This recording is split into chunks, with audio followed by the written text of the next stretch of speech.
This morning, we're joined by actor and producer John Leguizamo to talk about his new PBS series about the untold story of Latinos in America. He described the significant impact that community has on the American economy. We contributed last year $3.2 trillion to the U.S. GDP. If we were our own country, we'd be the fifth largest nation in the world. To his point, new numbers released just this morning show from 2011 to 2021, American Latinos are responsible for 20.9% of the real GDP growth in the United States. At the same time, the largest conference of its kind focusing on the massive impact of Latinos on the U.S. economy kicks off today in San Diego. It's called the Latitude Conference, and about 6,000 people are expected to attend the four-day event. Joining us now is the co-founder and chairman of the Latino Donor Collaborative, Soleil Trujillo. He is the co-founder of the Latitude Conference. Sol, it's good to have you with us this morning. Thanks so much.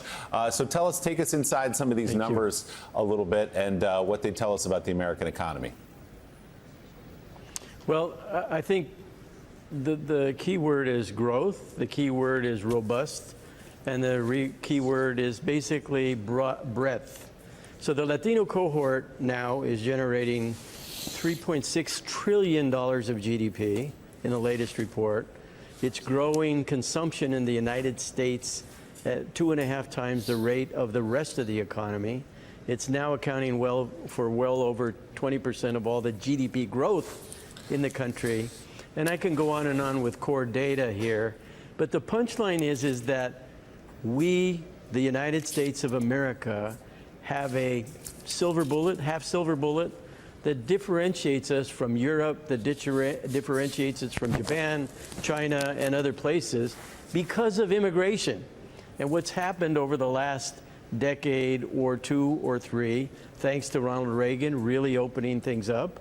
But at the end of the day, we have a community that's creating growth at the rate of only behind India, now passing China in terms of growth rate.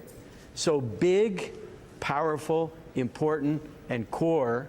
And this is why Latitude is an event where we talk about the mainstreaming of Latinos, not thinking about East LA or South Miami.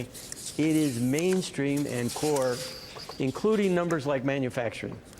17% of all manufacturing now is being driven by this cohort.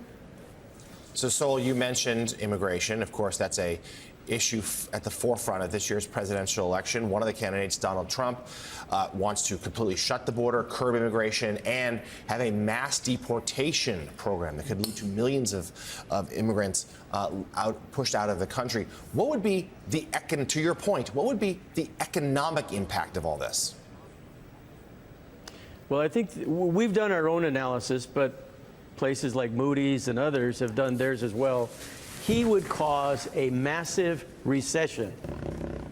In case I was confusing, a massive recession.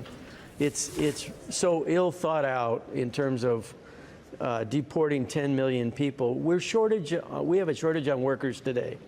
So we have a problem already.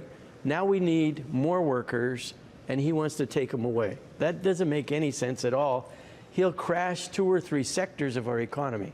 In addition, he as president and Joe Biden as president have also said, gee, we want everything made in America, which is great. I believe in that too. But you can't bring and reshore into the United States all these jobs unless you have workers to fill the jobs. And that is something that I'm puzzled at the logic or illogic that exists with some of the strategies. I believe in smart immigration. Not just open borders, but there's a way to do it, just like businesses handle customers and customer volumes. It's database management, it's security. We have border security. We need to improve some of our processes. But the point is we need workers. We need smart immigration. And this report, about $3.6 trillion, we are growing our economy differently than any other mature economy in the world, because of what has happened with the Latino cohort. That's such an important point. Nobody talks about the next step. If you stop immigration, what happens to the economy? Saul, thanks for pointing it out. And again, 21% of real GDP growth over the last decade or so coming from the Latino community here in America. Co-founder and chairman of the Latino Donor Collaborative, Saul Trujillo. Saul, thanks so much for being here. We appreciate it. All right. Thank you.